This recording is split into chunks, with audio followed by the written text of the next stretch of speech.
Boys welcome back to 100. So weekend డిస్కషన్లో మనం ఏదో ఒక చిన్న టాపిక్స్ అయినా మాట్లాడుకుంటాం కదా. సో ఆ చిన్న టాపిక్సే మనకు రేపు పొద్దున బిగినర్స్కి చాలా మంచి సబ్జెక్ట్ క్రియేట్ చేసే టాపిక్స్ మాట్లాడుకుంటాం మనం.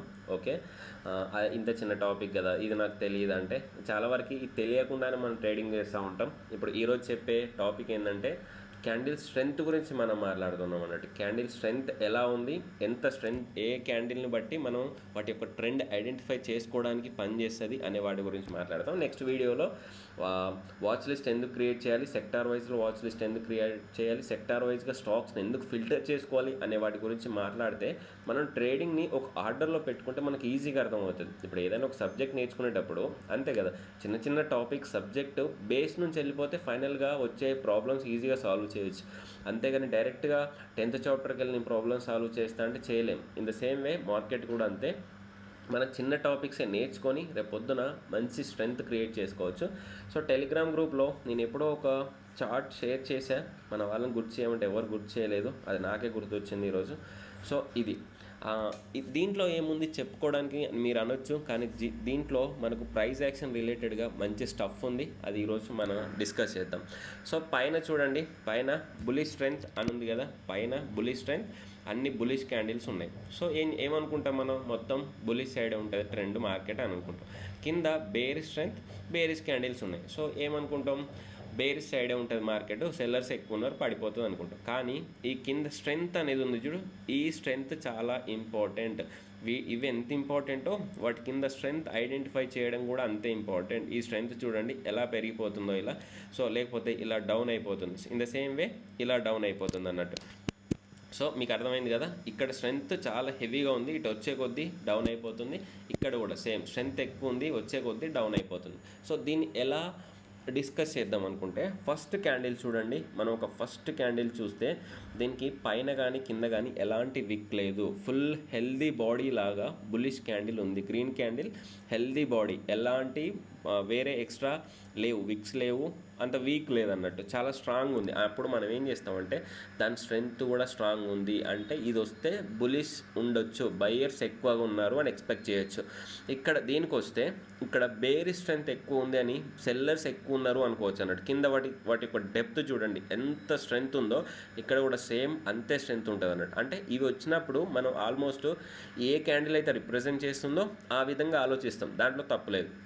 ఇక్కడ సెకండ్ క్యాండిల్కి వచ్చేసరికి ఇక్కడ కొంచెం విక్ ఫామ్ అయిందా, ఈ విక్ ఫామ్ అయింది అని అంటే ఇక్కడ ఏంటంటే, సో మధ్యలో ఈ టైం పీరియడ్లో మార్కెట్ ఒకసారి కిందికి వచ్చిపోయింది అని అంటే ఇక్కడ సెల్లర్స్ ఒకసారి డిమాండ్ చేశారు. ఈ డిమాండ్ చేయడం వల్లనే ఈ విక్ ఫామ్ అయింది అని మనం అర్థం చేసుకోవచ్చు. అంటే ఫుల్గా బయ్యర్స్ లేరు, కొంచెం సెల్లర్స్ ఎంటర్ అవుతున్నారు ఈ టైంలో, ఈ టైంలో అనుకోవచ్చు. ఇక్కడ ఏంటంటే ఇదే టైంలో ఒకసారి పైకి వెళ్ళి కిందికి వచ్చారు అంటే ఇక్కడ కొంచెం బయ్యర్స్ ఎంటర్ అవుతున్నారు, విక్ ఫామ్ అవుతుంది అంటే ఓన్లీ ఫుల్గా సెల్లర్స్ లేరు, కొంచెం బయ్యర్స్ కూడా ఎంటర్ అవుతున్నారు. ఈ స్ట్రెంగ్త్ ప్రీవియస్గా ఉన్నంత స్ట్రెంగ్త్ లేదు అని కూడా మనం అర్థం చేసుకోవాలి అన్నట్టు. నెక్స్ట్ థర్డ్ క్యాండిల్కి వస్తే చూడండి, ఇది బాడీ, ఇది ఒక విక్, సో కింద ఒక విక్ అన్నట్టు. సో 2 వీక్స్ వచ్చినాయి అంటే ఈ టైంలో మార్కెట్ పైకి వెళ్ళింది, కిందకి వచ్చేసింది, మళ్ళీ స్టేబుల్గా ఓపెన్ అయింది, ఇక్కడ క్లోజ్ అయింది. ఇక్కడ లో సేమ్, ఇక్కడ హై సేమ్ అన్నట్టు. ఇక్కడికి వచ్చేసరికి పైన విక్ ఫామ్ అయింది, కింద విక్ ఫామ్ అయింది, పైన విక్ ఫామ్ అయింది, కింద విక్ ఫామ్ అయింది. సో వీళ్ళ స్ట్రెంగ్త్ చూడండి, ఇక్కడ గ్రీన్ అనేది తగ్గిపోయింది కదా, అంటే ఇక్కడ బయ్యర్స్ సెల్లర్స్ కూడా కొంచెం అందుకుంటున్నారు, సెల్లర్స్ కూడా ఇద్దరి మధ్యలో పోటీ జరుగుతుంది అని అర్థం చేసుకోవచ్చు. ఇక్కడ కూడా స్ట్రెంగ్త్ అనేది తగ్గిపోతుంది అంటే వీళ్ళు బయ్యర్స్ అండ్ సెల్లర్స్ ఇద్దరి మధ్యలో ఆల్మోస్ట్ ఈక్వల్ పోటీ జరుగుతుంది. కొంచెం బయ్యర్స్ ఇక్కడ కొంచెం బయ్యర్స్ ఎక్కువనే ఎంటర్ అవుతున్నారు, ఇక్కడ కొంచెం సెల్లర్స్ ఎక్కువ ఎంటర్ అవుతున్నారు అని అర్థం చేసుకోవచ్చు. సో ఇక్కడికి వచ్చేసరికి చూడండి, ఆల్మోస్ట్ ఇది మనం ఏమనుకోవచ్చు అంటే డోజీనే అనుకోవచ్చు అన్నట్టు. ఈ క్యాండిల్ని డోజీ, ఇంకొంచెం బాడీ చిన్నగా అయిపోతే ఫైనల్గా డోజీ అనేసుకుంటాం. డోజీ వచ్చింది అంటే బయ్యర్స్ అండ్ సెల్లర్స్ ఆల్మోస్ట్ ఇద్దరు ఈక్వల్గా ఉన్నారు అని, అంటే క్యాండిల్తో సంబంధం లేదు మనకు. రెడ్ క్యాండిలా లేకపోతే గ్రీన్ క్యాండిలా దీంతో సంబంధం లేదు. మనకి ఇక్కడ దేనితో సంబంధం, స్ట్రెంగ్త్తో సంబంధం. అంటే ఇలా డోజీ క్యాండిల్ ఫామ్ అయింది అంటే వాళ్ళ స్ట్రెంగ్త్ తగ్గిపోతుంది, ఇద్దరికి మధ్య ఫైట్ జరుగుతుంది. అది రెసిస్టెన్స్ దగ్గర ఫైట్ జరుగుతుందా, సపోర్ట్ దగ్గర ఫైట్ జరుగుతుందా అనేది ఇంపార్టెంట్. రెసిస్టెన్స్ దగ్గర ఫైట్ జరిగితే కిందికి వచ్చే ఛాన్స్ ఉండొచ్చు, పైకి వెళ్ళే ఛాన్స్ ఆల్మోస్ట్ న్యూట్రల్ కింద తీసుకోవచ్చు అన్నట్టు. ఒకవేళ సపోర్ట్ దగ్గర జరిగితే కిందికి వెళ్ళొచ్చు, పైకి వెళ్ళొచ్చు. న్యూట్రల్ క్యాండిల్స్ అంటాం మనం వీటిని. ఇక్కడ చూస్తే, ఇక్కడ చూడండి, ఇక్కడ ఆల్మోస్ట్ ఈ క్యాండిల్ అనేది సెల్లర్స్ చేతిలోకి వెళ్ళిపోయింది. ఎలా చెప్తున్నావు సెల్లర్స్ చేతిలోకి వెళ్ళిపోయింది అంటే, సో ఒకసారి ఈ క్యాండిల్ అనేది మంచి హై ఫామ్ చేసింది, ఇక్కడ దాన్ని వదిలేసారా, లేదు, సెల్లర్స్ దాన్ని కిందికి లాక్కొచ్చేసారు అన్నట్టు. సో ఇంత లాక్కొచ్చినప్పుడు ఈ క్యాండిల్, ఈ విక్ ఇదే. సో ఈ విక్ ఏం రిప్రజెంట్ చేస్తుంది అంటే సెల్లర్స్ని రిప్రజెంట్ చేస్తుంది. మనం కింద కూడా చూసుకోండి, ఈ స్ట్రెంగ్త్ గ్రీన్ అయిపోయింది, ఆల్మోస్ట్ గ్రీన్ వైట్ అయిపోతుంది అన్నట్టు, ఎవాపరేట్ అయిపోతుంది. సో ఇక్కడ సేమ్, ఇక్కడ కూడా చూడండి, ఇక్కడ ఒకానొక టైంలో వీళ్ళు మొత్తం డౌన్ తీసుకొచ్చారు సెల్లర్స్. బయ్యర్స్ ఏం చేశారంటే మళ్ళీ పైకి తీసుకురావడానికి ట్రై చేశారంట. ఈ వీక్ బయ్యర్స్ని రిప్రజెంట్ చేస్తుంది అన్నట్టు. ఇక్కడ అందుకే రెడ్లో స్ట్రెంగ్త్ లేదు, సో రెడ్లో స్ట్రెంగ్త్ తగ్గిపోయింది, ఆల్మోస్ట్ బయ్యర్స్ కూడా ఎంటర్ అయిపోయారని మనం మాట్లాడుకోవచ్చు. ఇక్కడ చూడండి, ఇంకా ఈ వీక్ మొత్తం ఆల్మోస్ట్ ఇక్కడ మొత్తం బయ్యర్సే వెళ్ళిపోయారు, బయ్యర్స్ లేరు అనే విధంగా కూడా మనం మాట్లాడుకోవచ్చు. అసలు స్ట్రెంగ్తే లేదు ఇక్కడ. సేమ్ ఇక్కడ స్ట్రెంగ్త్ సెల్లర్ స్ట్రెంగ్త్ లేదు.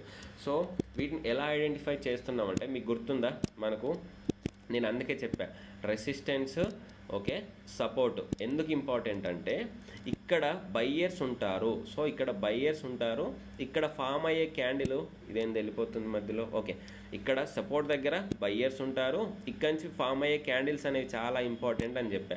ఇక్కడ రెసిస్టెన్స్ దగ్గర సెల్లర్స్ ఉంటారు, ఇక్కడ ఫామ్ అయ్యే క్యాండిల్స్ చాలా ఇంపార్టెంట్ అని కూడా చెప్పా అన్నట్టు. అంటే ఈ క్యాండిల్స్ ఎక్కడ ఫామ్ అవుతున్నాయి, దాన్ని బట్టి మన స్ట్రెంగ్త్ ఎంత ఉంది అనేది మీరు ఐడెంటిఫై చేయగలిగిన రోజే మీకు ప్రైజ్ యాక్షన్ వస్తుంది అన్నట్టు. మీకు అర్థమైంది కదా. సో మనం ఏమేమి మాట్లాడుకున్నాం, సో ఇలా ఉంటుంది అన్నట్టు. సపోర్ట్ అండ్ రెసిస్టెన్స్ దగ్గర మీరు స్ట్రెంగ్త్ ఎలా ఐడెంటిఫై చేస్తున్నారు అనేది చాలా ఇంపార్టెంట్. ఓకే, రెసిస్టెన్స్ దగ్గర మనకు ఫామ్ అయ్యే క్యాండిల్స్ ఏమేమి ఉంటాయి, ఈవినింగ్ స్టార్ ఒకటి ఉంటుంది, సో షూటింగ్ స్టార్ ఒకటి ఉంటుంది, హ్యాంగింగ్ మ్యాన్ ఉంటుంది, బేరిష్ హరామి, బులిష్ హరామి, అవన్నీ రెసిస్టెన్స్ దగ్గర ఫామ్ అవుతాయి. సేమ్ సపోర్ట్ దగ్గర ఏమేమి ఫామ్ అవుతాయి అంటే bullish engulfing, bullish harami, next hammer, next inverter hammer, next pin bar కానీ, ఆ తర్వాత ఇంకా మార్నింగ్ స్టార్ కానీ, ఇవన్నీ సపోర్ట్ దగ్గర ఫామ్ అవుతూ ఉంటాయి. సో ఈ క్యాండిల్స్ని బట్టి మనం ఇది బులిషా బేరిషా, స్ట్రెంగ్త్ ఎలా ఉంది అనేది ఐడెంటిఫై చేసుకోవాల్సిన బాధ్యత మీదే. సో ఇది మన ఈ వీకెండ్ డిస్కషన్. ఓకే, నెక్స్ట్ వీకెండ్లో మనం నెక్స్ట్ వీకెండ్ ఆర్ మధ్యలో వాచ్ లిస్ట్ ఎందుకు క్రియేట్ చేయాలి అనే వాటి గురించి మనం మాట్లాడదాం. Okay, happy weekend, thank you, జై హింద్.